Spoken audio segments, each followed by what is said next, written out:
Hey, Hello. good morning. Good I like it. morning. There we go. I like it big. How are you? All right. I seem to have a problem connecting to YouTube. So I don't know what's going on today. I see your thing is there. At the top that your link thing is there. But I'm not able to post that. First I got a message saying that it couldn't connect. I just got it again. It says, "We're having trouble streaming to YouTube. This may be an issue on YouTube's end. We'll keep trying to let you know if it's resolved. Please check YouTube to ensure the stream looks okay. If this continues for a while." So I deleted it before, removed it and added it back. Now I'm getting this again. And I tried to post a happy Saturday and it hasn't posted. So Oh, okay. Well, we on here. I'm all I'm right. I'm looking at us. We on here. Okay. But You know I had to have a quality check, so I see it, right, but but not on your side. I was gonna say, but On your that's your page. channel, right? Yeah, that's what I'm saying on your side. Mm. Okay. All right. How's the week been? Oh, okay. No need complaining. How about yours? It's good. It's good. I could Good. have swore I saw something. I'm looking for, I said, I could have swore I saw something the other day. Maybe it's in my email. I don't have time to look for that. Um, I was looking for my church announcement. But your week has been going well, in spite of Yeah. all of the things. Yes, yes, yes. Okay. All right. It's been a long week, long week. Hmm. It has been a long one. Good morning, Renita. Hello, hello. Long week, but interesting, interesting. And we Yeah. here. Hey, at the end of the day, There you we go. here. All right, all right. Well, let's get this party started. Pop this out. Welcome everybody to our Saturday morning tea, where we do all the things. We discuss the hottest topics in healthcare. We discuss healthcare information, news, education, certification tips, and entrepreneurship. We even discussed how well our week went, that we are still here and standing, and the revenue cycle at large. And so as you come in, don't forget to hit the thumbs up or like button. I'm Clarice Warner. I'm the girl with the pearls. Hey, the founder and senior education director of the Professional Reimbursement Network, LLC, where coding education is key. And PRN is a healthcare compliance consultancy located in Cincinnati, Ohio, that specializes in revenue cycle and regulatory compliance in education. Now, let me ask you, do you know what it takes to be a certified marketable medical coder? Hmm? Do you know? Well, before I introduce my co host, let me share with you information on a free, yes, free 99 email course on the 5 steps to become a certified marketable medical coder. Are you interested in medical coding, but not sure where to start and scared of wasting time and resources? Let me help you with the right steps to become a certified marketable medical coder. Learn more at bit.ly/5stepscoder. I'm so proud of my very first commercial. That was my very first one. It was, well, actually, that was technically my second one. The first one was just a little blurb about PRM, but this was the longest running commercial I've had. I had to pull the other one because I had a, I think I had a photo. This was before all of the copyright claims and all of the things. And so I think I had a photo from somewhere and I got a thing against it. And I was like, you know what? I just won't play it ever again in life. I think it's still on my YouTube channel, but I just don't play it. So this one was free and clear. All the photos were and videos were able to be used. So yeah. So Good. I'm so proud of that little. little thing I did there. Okay, anyway, so if you are interested in getting more information about the 5 steps to become a certified marketable medical coder, check out the video description for the link. And stay tuned, stay with us. We're going to talk about some things that'll help you become at least marketable today as well, huh? Hopefully. So joining me today is my partner in success, my co-host, Mr. Jesse, the registered trademark. Put some respect on his name, the coding nurse. Sir, introduce yourself and tell the folks all about you. Good morning, everybody. My name is Jesse. I live in Philadelphia. I've been in healthcare for a long time. In 2014, I left the bedside and transitioned into HIM during the pandemic. In 2020, I created a company, the Coding Nurse LLC, where I help nurses and other people in healthcare with a clinical background transition into the wonderful world of HIM. And I was supposed to like have you in your shine with it. How did That's that all go? right. I'm reading. I'm over here reading comments and reading stuff. So how is that going? It's coming along. Yes, yes. I'm just, I'm just, I'm just so tickled because all of the things we on countdown. We on countdown mode. So I think about you every day, Mhm. like, I wonder where we ticking off at. Where we at? What's going on? And this week I really, really thought about you. Like, I think he knew something that we all didn't know. But we'll talk about that at the meeting after the meeting. How about that? There you That's where go. it's gonna go down. Yes. Well, before we jump in, let me remind you that you can join in and add to the conversation. We welcome that. So don't be shy. Your opinion matters and is always welcomed here, pro or con. So, friends, use the chat. If you have a question, the only thing that we ask is you place a Q first so that we know it is a question for us and not a question for you as you talk amongst yourselves, and so that we don't miss it. Good morning. Good morning. Let's see who we got in the house. Good morning, Carolyn. Good morning. Good morning, Tanika.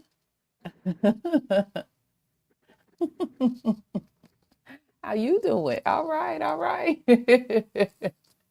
All right, all right. So for those who are joining, who are just joining us or watching the replay, today we are talking about how to master those soft skills. First of all, identifying what some of those soft skills are, and then how to master them for coding, for medical coding success. Uh-huh. Y'all ready for that? Y'all ready for that? You can thank my partner in success. He talked about this last week. He was like, you know what? We need to put together some time to talk about some soft skills. And so here we are. But first, let's have our church announcements, shall we? Uh-oh, look at, I love the slow drag in. I love it. I love it.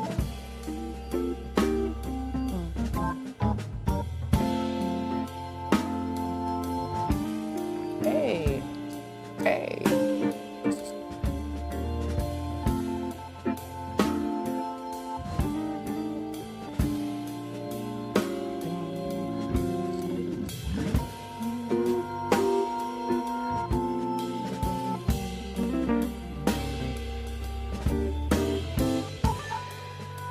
I wonder what he's thinking right about now.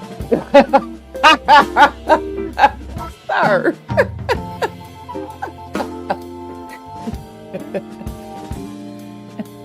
See? I don't know. Like, what would you, what did I do? What did I do? All right, all right. Well, my church announcement for this week, the only thing I really had, there was something, I got some kind of ping, and that's what I was looking for about um, about some additional codes that came out, but I can't put my finger on it right now. But we also got the calendar year 2025 Medicare Hospital Outpatient Prospective Payment System. and ambulatory surgical center payment system final rule. So those final rules came out that will update the payment rates for your outpatient prospective payment systems and your ambulatory surgical care centers. A couple of things. Nothing really jumped out at me per se, except there's this whole little piece about the maternal health crisis that we are facing, and there's going to be obstetrical services conditions of participation. So CMS is finalizing all of those conditions of participation related to emergency readiness for hospitals and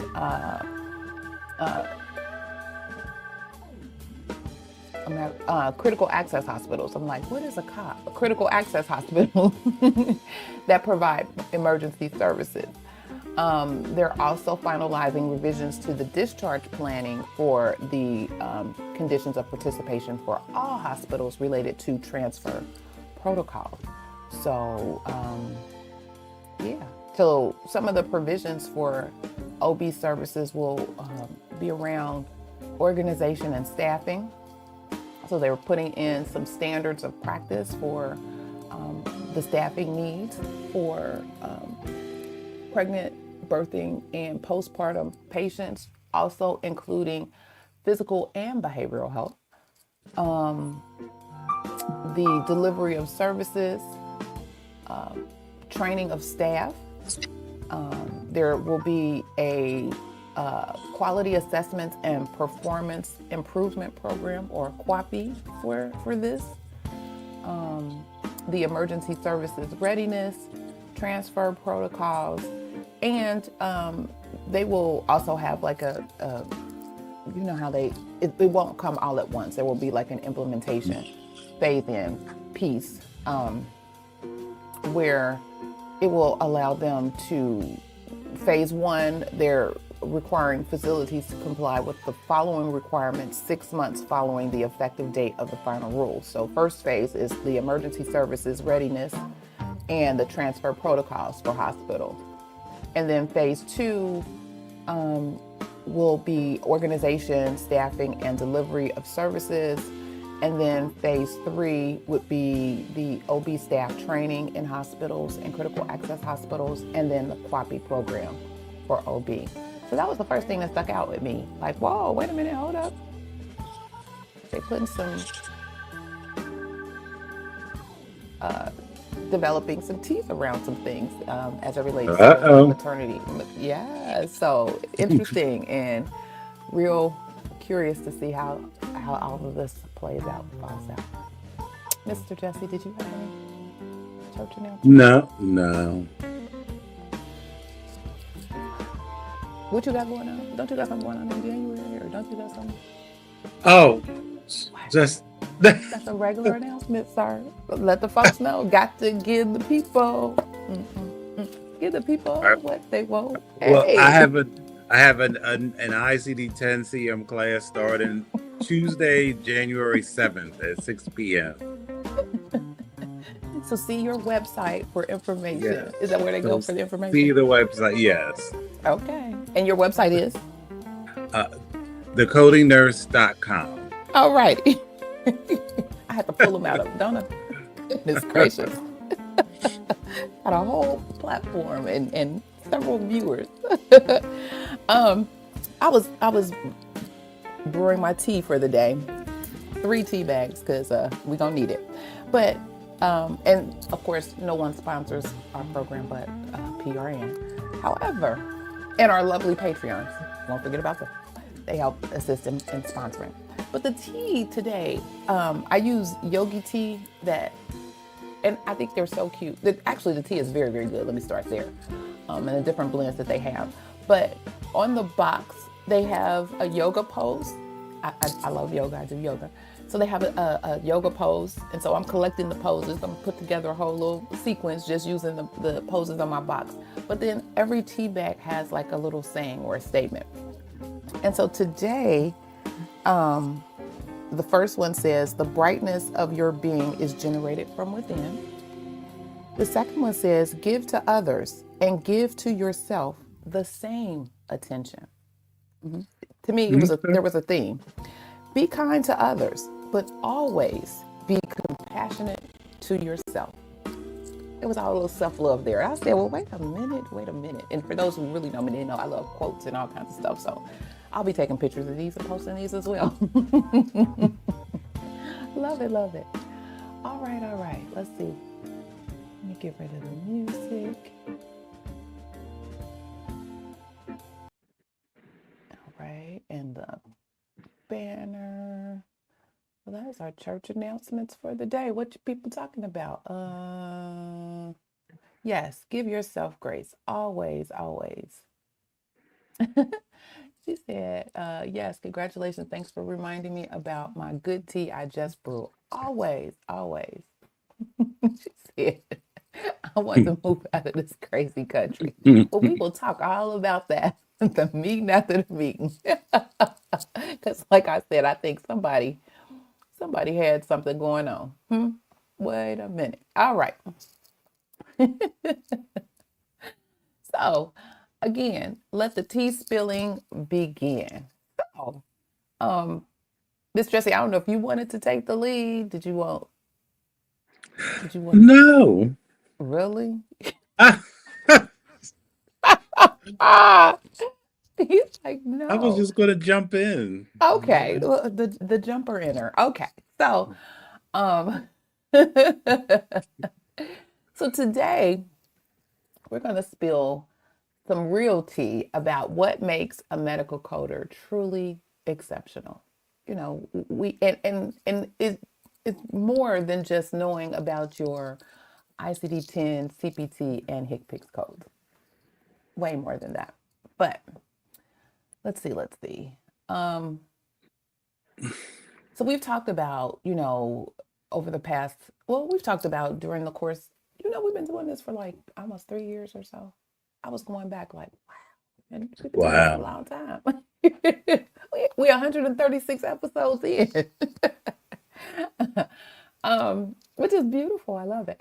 But we always talk about and we provide information to everyone about, the technical skills, some of the things that you need to know to be a really good medical coder, some of the information and the data and the tools that are necessary to assist you. But we're as we talk to different people in the field, and as we encounter new and or seasoned coders wondering, how can I advance to different positions, or how can I advance in the organization that I'm in? Sometimes it boils down to some soft skills. And so we wanted to make sure that you understand that even though being technical and mastering all of those skills are absolutely essential to your health information professional career, soft skills is open a lot more doors. Soft skills are essential. Soft skills will help you pivot in this uncertain world, as particularly as it relates to AI, because you may have to pivot to a different role within the role that you're doing. So instead of actually sitting and directly coding services, you may be verifying or validating or auditing services. And so then you may have to have some additional conversations with people, and you have to be able to talk to folks. You got to be able to send a pretty decent email. You got to be able to, there's all kinds of things. So today we're going to talk about some of those soft skills. Ones we're going to talk about are customer service, essential, communication. We're also going to talk about active listening. And lastly, conflict resolution. Now, Mr. Jesse, if you have some other soft skills that you want to throw in there, that's when you definitely jump in. Because I know you. Those were good. Anyway, Those are good. so um, let's start with customer service excellence. So let me paint a picture. So say you have a physician who is I'll see her here, or on the street correspondent, but who is an orthopedic surgeon.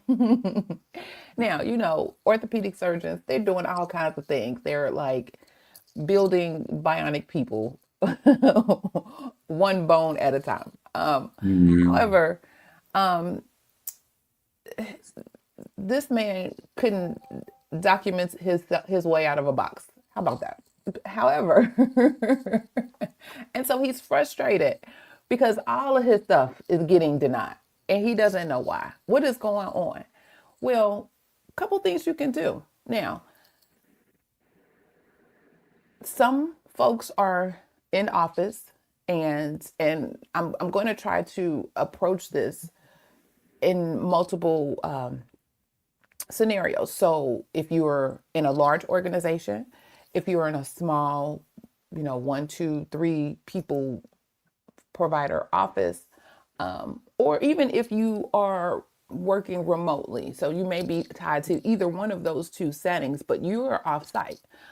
There's still ways in which to provide excellent customer service, and being mindful of the customers, because really there's several customers that we have to deal with in our profession. One of them in this particular scenario would be this provider. He at this point would be the customer, and really just having a conversation. If you are in office with that provider and he knows that you are the coder, or he knows and you know that he's frustrated and things are getting denied, and instead of heightening the situation and making the situation worse and all of the things, sometimes it just requires, a conversation, a communication. Be proactive and say, hey, you know what, doctor, we're noticing that all of these claims are getting denied. Let's take a look at your documentation. Let's take a look at what you're doing. I know years ago I worked in an academic medical center, and we had the opportunity to shadow our physicians and shadow them in procedures, shadow them in office visits and all of the things. And so it allowed us to kind of see. Now, I'm about to date myself because this is pre EMR, but we were able to kind of watch and see, okay, these are the things that you're doing. Why is that not transferring on the paper? Why are you doing all of these things but not capturing all of the stuff that you're doing, which can make a difference, can make or break a claim, make or break a denial. And after seeing what he was doing and seeing how we've audited a lot of his records and looked at his documentation, we can kind of pick out where some of his pain points lie. But then seeing what he's doing, because we're like, well, we can't do this because it's not documented, but he's doing it. So again, it's just having a conversation. Sir, ma'am, I need you to actually tell us what it is that we're not there. We can't shadow you forever. You need to tell us if there are changes, if there are things that are happening that are unusual. You need additional time. There are additional resources. If other people are in the room, all of the things have to be documented. That way we can then, using the codes that we use, tell the insurance companies, we need this amount of money because this is all the things that happened during this particular surgery or this particular encounter. So having a conversation with that provider just to, ease, tell him, yeah, there are some issues, but let's work on a solution on fixing those issues. Again, if you have a provider that you're working with or that learn their preferences, understand what they like, because that they could be a different breed of people. But if you're, again, this works really, really well in a smaller um, organization. But you get to know the people, get to know who you're dealing with. So say this person likes, like me, I like hard stuff early in the morning. Give it to me because I'm coasting at the rest of the day and I'm done. Y'all know I go to bed early. So about 8 o'clock, I'm done for real, for real. But I like my stuff. Let me tackle whatever challenges and everything early. So say he's one of those types of people where he likes early information, early updates. So catch him before he starts seeing patients and doing all the things. Hey, can I get 10 minutes of your time? I'm noticing, there's an issue with your documentation. We're seeing a lot of denials. Here are some things. And you can already be prepared because of course time is tight. They moving. They get into the bag. They get into the money. But you tell them, hey, let me help you get more of that bag. Let me show you some different things that you need to make sure that you're documenting that will help us all get to the bag. Again, speak their language. So really, instead of saying there's insufficient documentation, like I said earlier, you can document yourself out of a bag. Don't say all those things. You can think them, but don't say that to them. Just say, something like, let's make sure we're capturing everything that you do. Let's make sure that we can read this documentation and understand exactly what happened in that OR. Also, be proactive when the scheduling is done. You can kind of look and see, okay, he has this complex surgery coming up this week or next week, and we know these may be a challenge. So, hey, let's make sure we're having a conversation maybe before those surgeries. Don't forget, these are some problem areas that we're having. So just make sure, you're documenting everything. If something goes left, make sure you document all of the things that may go left, all of those things. And then sometimes you have some providers who like to see things on paper. I know I had developed this was when E&M was E&Ming, and I had developed pocket pals for my providers. And so, they always had stuff in their pockets. Again, well, they still have stuff in their pockets, but I was about to say this is pre EMR, but they were still carrying them around. So I created all these laminated cards that had each E&M code on it, and then it gave you what was required for each of the levels. So it was a quick, easy way for them to be like, okay, I think this is level 4, da da da da da. And we've also provided education on that. So this was just a follow up to the education. So maybe there's like some quick reference information that you can provide them, on complex cases that they may be using to as reminders. Don't forget that you need to do this. They need to be reminded too sometimes. And again, it's fast paced, it's busy. Just some tools in order to assist them. So, when a provider kind of sees you as a partner rather than just another person that's giving them the blues and giving them the business, that's when the magic happens. That's when you're building a relationship, because then they know, oh, they helped me through XYZ. They could be proactive and say, hey, I'm thinking about doing this, or I'm thinking about this. Let me go to you first to see if I can get some assistance beforehand, versus being reactive, like, okay, all of these got denied, now what? No, they already know they're going to do something. They're going to switch something up on you. So maybe they can feel comfortable coming to you and talking to you about what it is that they may switch up. Again, that's building relationships. So, understanding your customer.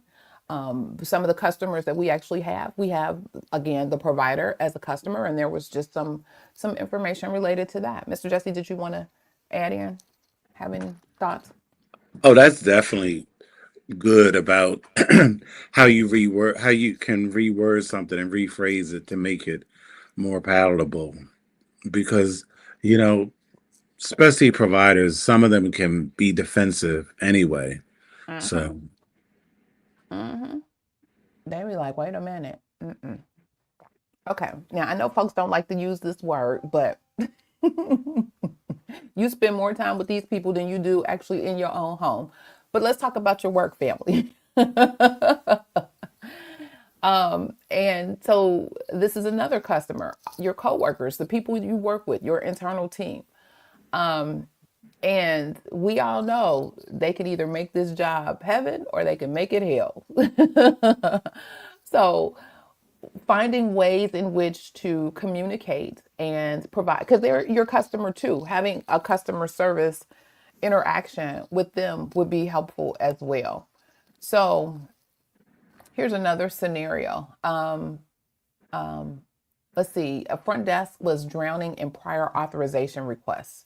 And instead of saying, it's not my job, maybe there's something you can do to assist. Like, again, create a reference guide for common procedure codes. Again, this can help them understand what services, what codes will require them to get those prior authorizations in beforehand.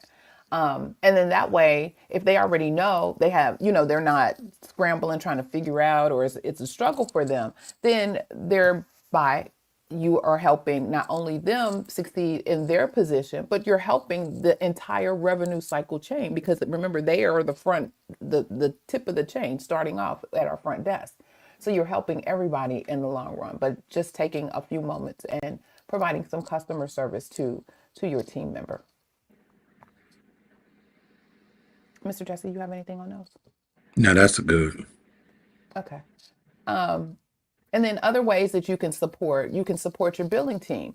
You know, one way is assisting them, with coding questions that they may have. Because oftentimes, again, I know folks love to put together coder and builder. And I know in smaller organizations, as a cost savings to that organization, they may have one person actually being multiple roles, and that's a whole thing.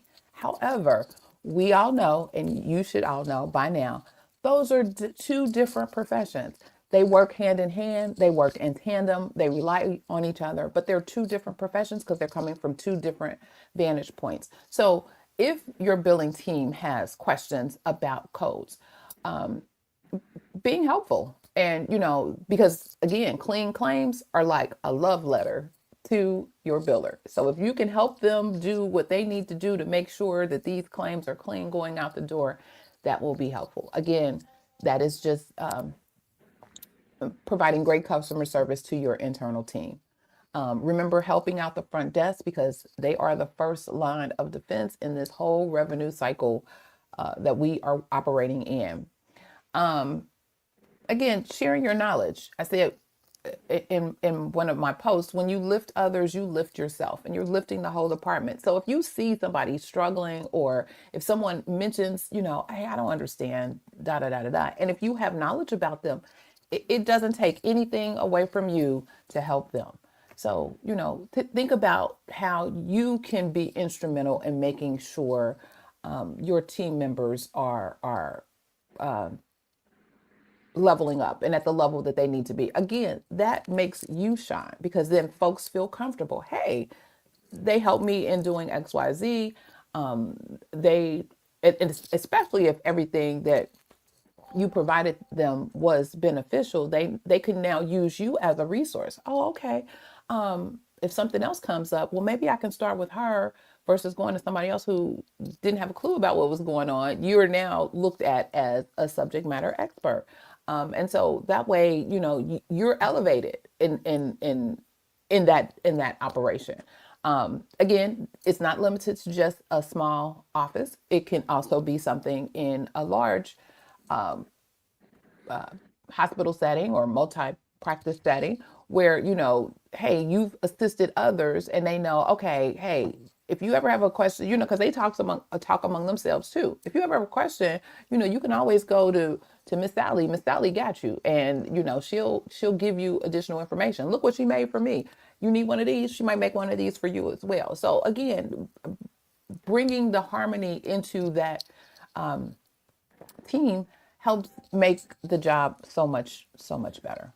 Mr. Jesse, did you have anything on that? I think that when you were talking about, coworkers, I think that it is a lot of people, especially in smaller practices. I think that people really forget or overlook how important standard operating procedures are and having protocols in place to do things. It makes it so much easier. That's right. That's right. And oftentimes those things are lacking, or they're just dusty on a shelf somewhere. No one pulls them out. I was just having a conversation, and this was not in the health field, but it's still applicable. Someone was doing some training to a new staff, and the person really wasn't a trainer, but just because they did the position or had done that role, it was given to her to now train this new person. And, she recognized she wasn't a trainer or whatever, but, I do what I got to do. So, and she's so used to doing what she does that she didn't necessarily consider all of the information that the new person needs to know. So, at this time you need to do XYZ because at this time this is going to happen and you're going to have that. Well, when the new person comes in, you're just telling them, do this, do this, do this, do this. They don't have any other background information. And because you're not a trainer, you don't even realize that you just it's common, or it's regular common practice for you to even explain, oh, let me tell them this is why I do this part at this time versus doing this one first, And so it could have all been so simple if you just provided the person that you're training with that information. Same way with these SOPs. It really provides kind of the additional, why are we doing this? Here's the information. Here are the policies. Here are the reasons why we're doing what we're doing. And training from those actually makes training a little easier because your playbook is right there. All you got to do is teach the playbook. You can give them the additional things that you do, but the playbook is already there in your SOPs. And if you are, say you are the trainer or lead person responsible for training multiple people, this allows you to train everybody the same way, regardless of how one person wants to do something, or how, because eventually as folks do their job, they'll create their own rhythm and their own system of how they get it done. But knowing what exactly their job is and the ultimate outcome of what it is that they're doing based on those SOPs is ideal. So folks can fall back with, oh, well, they're doing it like that. It don't matter how they're doing it. What matters is that they get it done, and they're getting it done in the manner in which it's supposed to be done. Period. And Everybody gonna I do things think their own way. Go ahead. And I think that it's important also for people when you're looking for a job and when you're interviewing for positions, you ask these questions. Like I always ask, what is the onboarding process? Mm-hmm. How long is training? Those are the kind of things that you want, because those will give you clues as to how organized something is. Mm-hmm. And then you Absolutely. and you ask about, policies and procedures. And then Because also, go ahead. no, go ahead. So also to add to that, having that knowledge then allows you to then ask, okay, if there is a productivity component to your role, well, when does that kick in? Because if I'm trained, or if and trained properly, then I can easily kind of phase in these productivity levels. Is there a phase in process, or are you expecting me as soon as I'm turned over to boom produce? Those are additional questions that you can ask based on what their onboarding process or training process is, Mm, which definitely. sets you up for success, right? Ultimately, yeah. All right, so let's talk a little bit about communication. So, um, because we have different customers, we have different folks that we're dealing with in the health information arena, particularly around the revenue cycle. Um, you have to be able to speak the provider language. And I'm not just talking medical terminology, but you have to be able to be precise, be clinical. So knowing, exactly. I love when Mr. Jesse when something pops off and he'd be like, because so and so and so, and you need this, and you need to know that this reference that, and da da da da da, boom, be like, okay, and clinical to clinical, they understand that. So you need to be able to tell them precisely in a clinical manner what it is. So instead of saying, like this paperwork is incomplete, this documentation is not right. Be specific. The operative note needs specific anatomical location details for this particular CPT code. Be specific, and I'm not seeing that, or that hasn't been documented. So that lets them know, oh, I need, let me double check. And then it helps them going further or going forward. So they will know, hopefully, if this is something that, and we see a lot of these services, we're doing a lot of these services. So, as a reminder, make sure that you're putting the anatomical location anytime you're coding or providing these services. Make sure that's in the documentation. Another thing that could potentially be helpful is having a template in your EMR that kind of has a checkbox or something that will allow them to check off the specific location if that's a problem for a particular provider going forward. They have all of these little things that they can I can't think of the name of them, open up for each. They have their own little thing that they can hit, and it provides whatever specific documentation pieces, templates that they use. Create something like that for that particular, or have you don't necessarily have to create it, but have IT go in and create whatever that is to assist that provider. That way you're helping them help you do what you need to do. Also, you have the team that you're working with. Make sure that when you're talking with your team that you are very clear, crystal clear, and be collaborative. You can share information. Like we share information here. We feel like you all are part of our team, and we are sharing this information to help you. Like, hey, I mentioned that in our church announcements that the Medicare hospital outpatient prospective payment system and the ambulatory surgical center payment system final rule came out. Now, if you're working in that area, you know how important this is for you this time of the year. You need to go check that out. You need to go see what is changing and how does that impact you and your area or your facilities. So again, everybody can't see everything at all the time. So, somebody, if you see something, hey, there's a new change in the code or there's a new LCD for something, make sure we are all on the same page. You share that information. It does no one any good for you just to keep that to yourself because others are doing the same work. And so as a team, you're showing that you are collaborative, you're part of the team, and people will respect you for that. And then lastly, you have your patients. Now, when you're working with your patients, oftentimes, if they're contacting, anyone in the revenue cycle, it's usually because it's a problem. We got this bill. We can't pay this. Why is this amount of money? What's going on? Da da da da da. So, in that perspective, then you just have to break things down in terms that they can understand.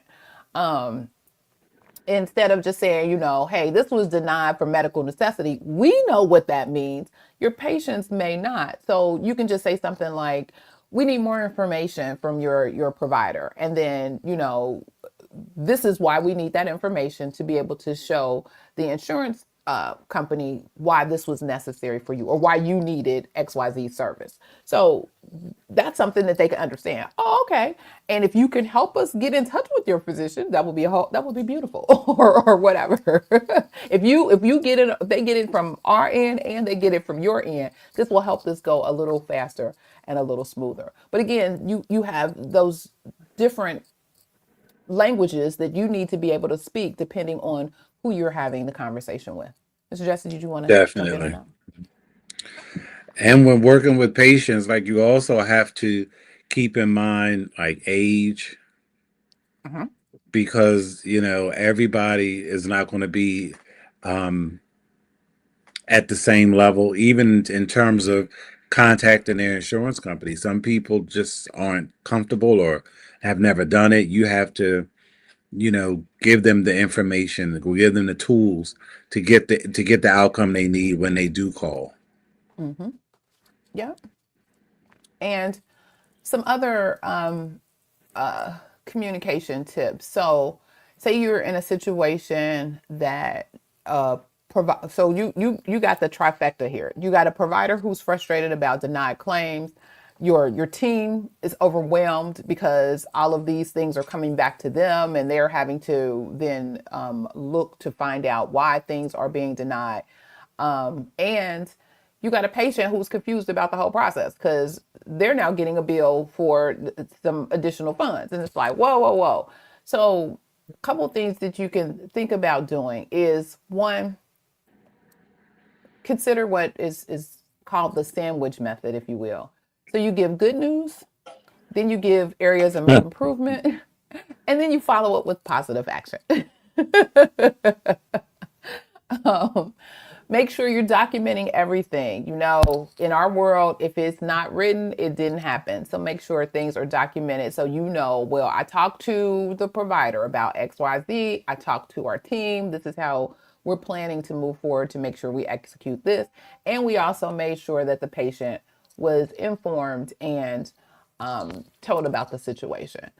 Um, Make sure you understand the right medium. So even if you are remote and you can't kind of just walk up on people and say, "Hey, can we chat for a minute?" You can make a phone call. Sometimes a phone call is easier than going back and forth with emails or instant messages. We still do have phones and they work. And that way, sometimes it's even clearer. Let me be real clear on what it is that I need, or let me be real clear on what it is I need to explain to you versus message being lost in translation via an email and folks not sure, and then they don't take it upon themselves. Because if I get an email that I'm not sure about, I'm like, I'm calling. What'd you just say? What is this? Because sometimes I'll be like, whoa, that hit me a different way, and it may not even be the way in which it was intended. So I'll make a phone call, or hey, you might be busy right now. You got a couple minutes so we can kind of go over this. So make sure that I'm clear and I understand what it is that you need. You was about to say something. Yeah, it's definitely like I'm finding that younger generations have more difficulty picking up the phone. They do. And answering Like the phone when it rings. I mean, they really Because they want don't to. have communication skills. They don't know how to talk to people. No, they don't. And then it's like this could all like at some point, when are you going to realize that you have to pick up a phone, especially Hmm. when you are interacting with huge companies. Oh, you could go ahead and send an email, but it's going to take you 6 weeks to resolve something that could have taken you, 30 minutes. Hmm. You know, Hmm. sitting on the phone for 15 minutes and then, you know, working it out with whoever picks up the phone. I just don't get it, but I it's think important. I think part of that is they haven't been taught how to um, be be professional, or how to operate in a professional mode. I'll say it that way. Um, I know one thing I had to stop my children from doing, my grown adult children from doing, they would not leave a voicemail. I was like, I don't have time to call you. So they would continually call me. Like they'll call, it goes to voicemail. They'll call back. I mean, successively. Stop it. If I didn't answer the phone, then I can't talk to you. So leave a voicemail so I'll know what it is that you may need or want and call me back. Or if you don't feel comfortable, which I don't know why they don't feel comfortable leaving a voicemail, text me. Then that way I know how to handle whatever situation. I'm not sitting here waiting on you to, my world doesn't revolve on you calling me for XYZ. It doesn't work that way. So in order to get the results that you need, I need you to work with me and provide the information I need. So when I call you back, I know exactly what it is you need, and we're not going round and round. Unless it's, you just need the mommy's love and you just want to talk to me. But but if it's something that you need business wise or professional, that's one thing. And so all young people that I talk to around me, don't keep calling people. They're busy. They're doing something. They're working. They're whatever. So leave a voice. Just because you don't pick up your voicemails, the business world, voicemail is a thing. Voicemail is a thing. And then when you text, make sure you text in clear, common English. The King's English works over in email and texting. You can't. Some of that stuff, I'll be like, I don't even know what this says. Don't do that. Text me in regular English, or I'm not gonna respond. Definitely. And so yeah, and so again, somewhere, I don't even know what class that would be. I don't know who English. I don't know, but at some point, especially in high school, as folks are transitioning, that's a whole conversation that needs to be had with students. Let's have a whole course in professionalism, because even if you don't go into an office environment, you still have to have a level of professionalism, right? You still have to be able to talk to people, to sell yourself. Even if you're going in for an interview, you still have to come correct. And I think, to your point, some of that is missing. I don't know where that happens. I like to still believe that we don't necessarily have to rely on external folks to teach our people what we need to do. So if I see something going awry, even with mine, wait a minute, let me holler at you for a minute. You need to shape this up. You need to do da da da da da, because I feel like, and I know my my kid's dad always used to be like, your actions are a reflection of me. So I need you to make sure you're doing da da da da da da da. And if I see something going wrong, or if I hear something going wrong, we having a conversation. I don't care if you 2 or 32, we having a conversation. And so, getting folks to understand that you don't live isolated in a bubble, and all of the things that you do impact not only you, but sometimes it precedes your reputation. I told my kids early on, even in school, when they were in high school, things that you do, don't think you're going to get something off in this class with this teacher that all the rest of them don't know about. They talk about y'all. They know. So if you're a great student and somebody says your name, oh yeah, we know they're a great student. They would be great for this, or we could do this with them. Or, oh yeah, we know them and that's a problem. Be careful, watch out for this. So just like it happened in high school or elementary school or middle school, it happens in the world of work.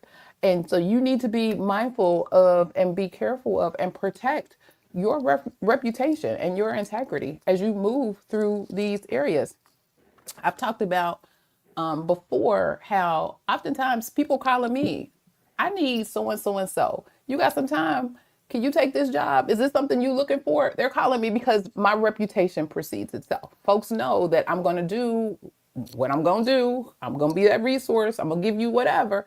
And that's a beautiful thing. You too can develop that type of relationship with people just by, making sure you're communicating, being professional, doing what you say you're going to do. All of the things. Yeah. Definitely. Let's see, with some emails, a couple of things. Make sure your subject line is real clear. Don't make it confusing. Oh my God. Speaking of training. So I have a person that was training me, and for whatever reason, she would never put a subject in the subject line. So she's sending me stuff that I will need at some point, maybe not now, but later on in the world, not a subject line at first. So every time I think, well, let me see if she sent something, I just have to do a search of her name and then be going through all of these daggone emails to see where information may be. That's not, no, don't do that. Don't waste people's time. Tell them exactly what it is that this email is going to be about. And then you could even bullet point if there are specific items or action items that need to happen. Like, okay, we need say we need an op note for a particular procedure. We can't find it, whatever. Here's the date of service. Okay, you can send that to the provider. They see, oh, okay, an op note is needed. If you're in a hospital, they did it, or you're in the doctor's office, they did it in the hospital. They can easily go to the appropriate staff to say, hey, I did this op note. We don't have it in my office. You know, he has the information to be able to tell the person to give them the information that you need. Tell them if there's specific deadlines, let them know, okay, I need this by so and so date, you know. Don't be vague. Oh, when you can get it, you know, no, I need this tomorrow. I need this, whatever. But you do it professionally and, you know, personally as well. You know, you provide it in a nice human form. You don't have to necessarily sound like a robot. Be nice about it, but tell them what you need, when you need, why you need. And then last thing is the active listening. So here's some pearls, if you will, on active listening. So position yourself, show that you are engaged physically and mentally when you are having a conversation. Again, engage actively. So use those small acknowledgement sounds. I hear you, whatever. So they know that you are actually, you know, sometimes just shaking your head. They know, oh, okay, yeah, you listening to me. You haven't nodded out. You're following. Acknowledge feelings. So I hear your frustration. I hear what you're saying. Repeat the key points. So what I'm hearing is da da da da da da da. And then leave with questions. Well, help me understand more about, especially if you're missing something that is crucial to providing them with optimal results and getting them what they need. So, And, yeah, go ahead. and those little cues are especially important when it's only audio communication, Mm-hmm. because it is nothing like talking and you don't know whether somebody's on the other line or not. You don't know whether they put the phone down and went to the other room, because there's no kind of like interaction, no kind of nothing. Correct. And even when you're calling the insurance companies or you're calling, most of those people are remote working from home as well. And sometimes you hear all kinds of stuff. What is going on in their background? So, but you know, and unfortunately they got to do what they got to do. They're working. So making sure that, you know, did you understand what I'm saying? Could you repeat? And you can even ask them, can you repeat back what I said so that they understand? Oftentimes like I call the Ohio Department of Medicaid all the time. And they must have been trained that way. So they will automatically repeat back, you know, what I said. So you're saying da da da da da da da. And I'd be like, no, I didn't say that. This is what I need, da da da da. Or absolutely, thank you very much. And then they know what it is they need to do to proceed. And then real quick, there's a calm approach when dealing with conflict resolution. Because, you know, sometimes folks will be in their feelings and they want to bring home life into work life. And it's like, no, because, you know, no need to bring all that rah-rah that you would normally do wherever it is that you do it. You don't bring that into an office or you don't bring that into a professional setting at all. So one, collect facts. So before responding to any dispute, gather all of the information, gather all your documentation, make sure, you know, you are being proactive. So you're not necessarily reacting, which will then make you pop off. You don't need those problems because while you popping off, somebody is on their way to walk you out. Don't do that. Assess objectively. So again, remove emotion and look at the situation from all angles because there are multiple vantage points to all things that happen. You have your vantage point and then somebody else has theirs and you may not be seeing the same thing eye to eye. So take a look at it from all vantage points and all angles. Again, listen completely. Let people finish their story before jumping in. Do not just be listening to respond, listen to understand. That's why you should be listening, to get a better understanding from this person's perspective and what they're doing. You don't just be half listening and be like, yeah, yeah, yeah, da da da da da da, so you could just jump in. No, you need to really listen completely. And then mediate situations. So again, focus on finding any win-win outcomes. That goes a whole long way. Mr. Jesse. Especially when, and this you find a lot, especially in our industry, when you are getting your when you're getting any kind of feedback about productivity and or accuracy, Mm-hmm. because you really do have to, and that's why it's important to gather facts, and then you really have to, like, because there's an initial reaction, especially if it's negative, people recoil and they already like strike back. But this all that also goes back to what we talked about earlier, with having standard operating procedures and having policies and procedure to refer back to say, well, I did it this way because it said this is what we have to do. And or I forgot to follow the, I see right here, that's how you're supposed to do it. I didn't do it. So it's a learning opportunity. But it really is important to, just like you said, listen and then gather your facts before you respond. Mm-hmm. That's important. Okay. So before we finish this hot cup of tea, let me leave you with a golden nugget of wisdom, if you will. So your technical skills, which we talked about a little bit earlier, might get you hired, but these soft skills, they will make you unforgettable. They will make you legendary. They will help your reputation precede you. So even when you're not in the room, folks know who you are and what you've done, and the So, what good what or you come bad. to the table, good or bad. Absolutely, good or bad, before you even step in the room. So just keep that in mind. Um, yeah, Mr. Jesse, you have any other thoughts on the topic? No, No, did we do well? Was the tea absolutely. spilled Because today? Was no, the tea be, spilled today? be- because this wasn't, a high, it was a different type of Saturday morning tea, but these skills really are important. It's, Mm-hmm. because especially what I find is, especially when you have these more and more jobs are being outsourced, you're having to interact with people of different cultures. These soft skills are invaluable. Mm-hmm.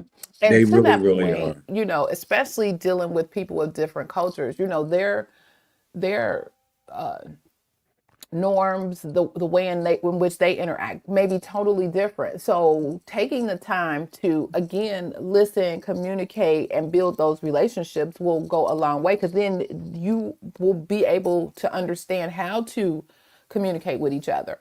What types of things they understand, what may be triggering for them, what may be triggering for you. Again, you build those work relationships. And